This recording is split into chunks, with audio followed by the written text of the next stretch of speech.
Dende o pasado venres 21, a Deputación de Pontevedra ten en marcha a segunda edición do programa de emprendemento SmartPeme. Nesta edición o protagonismo é feminino, xa que no programa estánse a formar 8 emprendedoras con seus proxectos empresariais.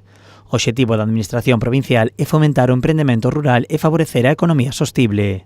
Ideas, proxectos de xente da nosa provincia poidan ter asesoramento de persoas especializadas que permitan que esa idea se convirta en un negocio, se consolide e que cree emprego. Para conseguir esa consolidación, o Coworking de Barro dota as emprendedoras das ferramentas e do asesoramento necesario para consolidar as súas empresas. Se fai seguimento, se forma en marketing, se forma en política de comunicación, se forma en internacionalización, se forma nas TIC, se analiza cada un dos proxectos que se presenta e se lle fai o seguimento para que cando rematen as horas de formación, pois esas emprendedoras e emprendedoras teñan todos os coñecementos que lles permita dar un grande impulso. Dende o propio Concello de Barro quixeron poñer en valor o traballo realizado pola Deputación para impulsar estes proxectos e favorecer a creación de empresas.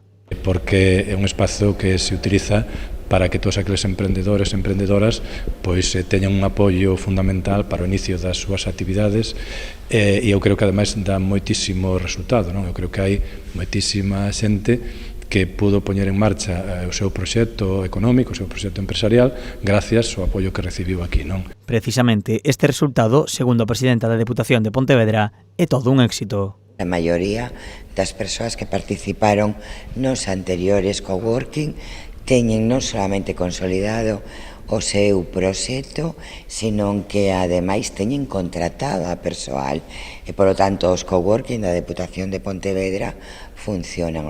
A pesar de destacar os resultados do seu programa de emprendemento, dende a Deputación de Pontevedra lamentan a falta de apoios da Xunta ao polígono de Barro.